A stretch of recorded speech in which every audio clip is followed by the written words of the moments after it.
Welcome to the InnerPrincess course guide for Tourist Trap Easy.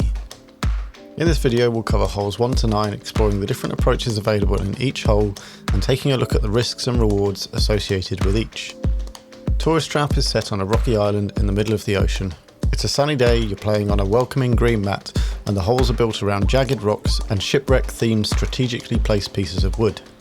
This is one of the easiest courses in the game, but provides a great progression from hole 1 to 18. It's the perfect place to begin your walkabout career and a fantastic course for practicing getting the basics right. We start of course with hole 1, which is as straightforward as you can hope for. The hole is still a good test of line and weight, and the real challenge is to consistently get the hole in 1. During practice I hit it 50% of the time, so a little extra focus will help to tip that percentage in your favour. Hole 2 features a central rock obstacle, essentially giving you your first choice in the round. There is a straight line putt, and there's not much to gain by going to the right of the rock, as the direct line doesn't have much risk to it. Missing should always leave a sinkable putt.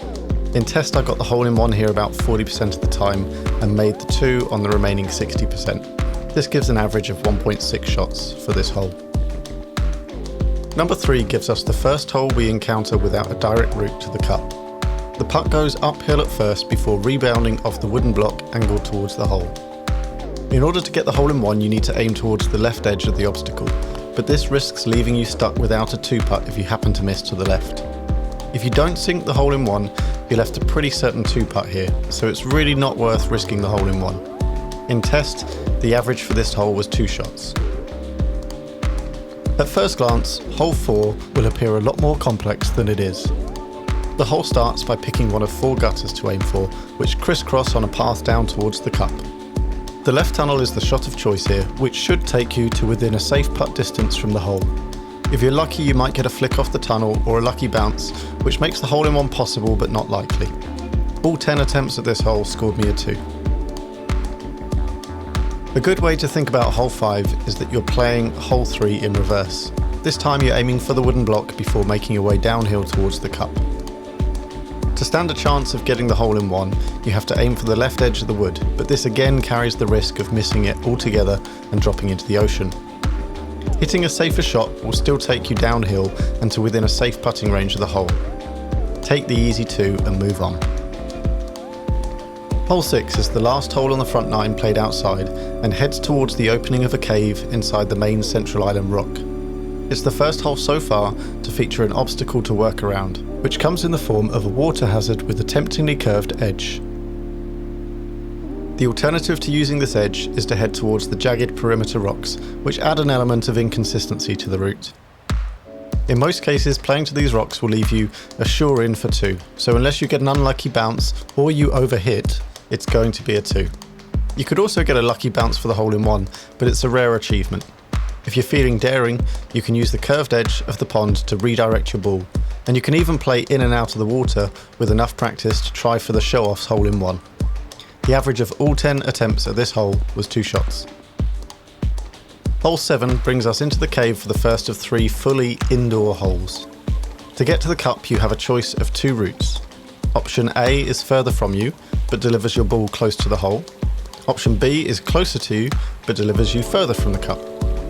The strategy for this hole is all about percentage play, so here are the numbers from my practice.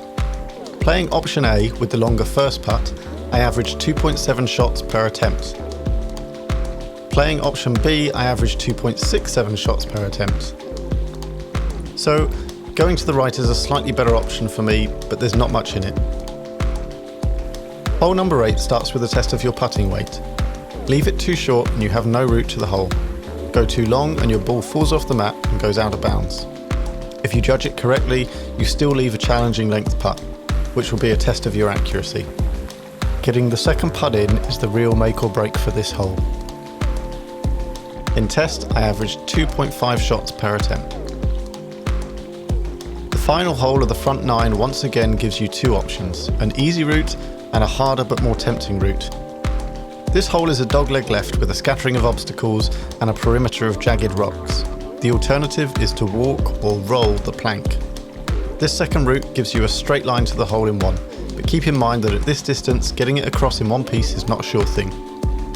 Playing to the right is reasonably safe, and leaves a medium length putt, and this route averaged 2.3 shots in practice for me.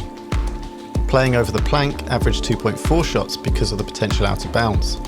All in all, taking the route to the right is the mathematically smarter choice here. But let's be honest, you're going to play the plank route, and so will I. This concludes the front 9 and is the last fully indoor hole of the course. Watch part 2 for the back 9 where the course develops even more and the difficulty level progresses. If you've not already, please do join the Discord. There are plenty of players to meet and there are so many supportive regulars who will show you their own tips and tricks for navigating the courses. The developers are also regulars on the Discord, posting updates, taking feedback and keeping the community connected. Thank you for watching and I'll see you in part 2.